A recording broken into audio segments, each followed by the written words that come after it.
পাকিস্তানের একজন ডক্টর সাইদ, তিনি নতুন করে ক্যান্সারের উপরে গবেষণা করেছেন এবং এটা পত্রিকায় লেখা হয়েছে।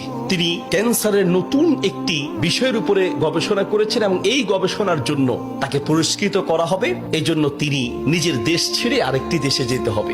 তিনি সেই দেশে যাওয়ার জন্য বিমানের টিকিট কাটলেন। তিনি তার জীবনে দোয়ার যে ফল, দোয়ার মাধ্যমে যে কি করে অসম্ভব সম্ভব হয় তার বাস্তবতা তিনি নিজ মুখে বলছেন যে আমি বিমানের টিকিট কাটলাম, বিমানে উঠলাম, মনে বড় আনন্দ। দীর্ঘদিনের গবেষণার পরে আজ আমি পুরস্কার পেতে চলছি।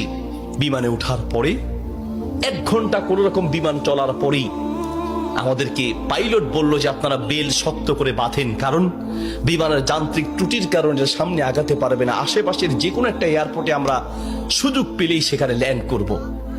তিনি বললেন। কিছুক্ষণ পরেই বিমানটা ল্যান্ড করলো। আমি একেবারেই ভেঙে পড়লাম যে আমার বোধহয় যাওয়া হবে না। বিমান ল্যান্ড করার পর জিজ্ঞেস করলাম এটা কি যাবে? বলছে যে ত্রুটি, এটা আজকে যাবে না। তাড়াতাড়ি বলছেন যে আমি সেই বিমানবন্দরে বিমান থেকে নেমে চলে গেলাম ইমিগ্রেশন কাউন্টারে, গিয়ে বললাম যে আমি তো ওই জায়গায় যেতে চাই। পরবর্তী বিমান কখন? বলছে পরবর্তী বিমান কমপক্ষে 16 ঘন্টা পরে, আর এই বিমান যাওয়া সম্ভব নয়। তাহলে আমি কি করব? বলছে আপনি একটা কাজ করেন, যতদূর এসেছেন 3 থেকে 4 ঘন্টার মধ্যে আপনি পৌঁছাতে পারবেন যদি দ্রুত একটা প্রাইভেট কার নিতে পারেন। বলছে আমি তাড়াতাড়ি সেখান থেকে বের হয়ে ব্যাগটা হাতে নিয়ে দৌড়াতে দৌড়াতে এয়ারপোর্টের বাহিরে গিয়ে এক প্রাইভেট কার ঠিক করলাম। প্রাইভেট কার ওলাকে বললাম ভাই যত দ্রুত পারেন আগাতে থাকেন, টাকা নিয়ে টেনশন নাই, কারণ পুরস্কার তো বিশাল পুরস্কার, আপনি আগাতে থাকেন। প্রাইভেট কার ড্রাইভার গাড়ি চালাচ্ছে তো চালাচ্ছে। তিনি বলেন মোটামুটি কিছুক্ষণ যাওয়ার পরে হঠাৎ বিশাল তুফান শুরু হলো। প্রচন্ড তুফান দেখে ড্রাইভার বলছে ভাই সামনে যাওয়া সম্ভব নয়। বলছে চেষ্টা করেন। বলছে দেখছেন কি অবস্থা, রাস্তাঘাট সব গাছ মালা ভেঙে রাস্তায় পড়ে আছে। যখন তুফান আরো প্রচন্ড বাড়তে লাগলো আমি অবশেষে নিরাশ হয়ে বললাম যে জীবন বাঁচানো দরকার, পুরস্কার দিয়ে কি হবে, নিজেই যদি মরে যাই থাক, পুরস্কার চিন্তা নাই, সামনে যাওয়ার দরকার নেই। আশেপাশে বাড়ি ঘর দেখলেই কোন একটা বাড়ির সামনে গিয়ে দাঁড়ান, বাড়িতে গিয়ে অন্তত নিজের জীবনটা বাঁচাই। একটা ঘর দেখতে পেলেন, ড্রাইভার সেই ঘরের সামনে গিয়ে দাঁড়ালেন, দরজায় নক করলেন। একজন বুড়ো মহিলা বের হয়ে দরজা খুললেন। বলছে বুড়িমা আমরা মেহমান বিপদে পড়েছি, বাহিরে তুফান চলছে, একটু আশ্রয় চাই, কোনো পুরুষ থাকলে বলেন। বলছে ভিতরে চলে আসেন, কোনো পুরুষ আমার ঘরে নাই, তবে আপনারা বসেন, নিশ্চিন্ত থাকেন, আমি আপনাদের মেহমানদারির ব্যবস্থা করি। বলছে ঘরে পুরুষ নেই তো কোথায় গিয়েছে? বলছে কি বলবো দুঃখের কথা, কিছুদিন আগে আমার ছেলে এবং আমার স্বামী তো আগেই মারা গিয়েছেন, আর কিছুদিন আগে আমার ছেলে এবং ছেলের বৌমা দুইজন একসাথে অ্যাক্সিডেন্ট করে দুনিয়ার থেকে বিদায় হয়েছেন।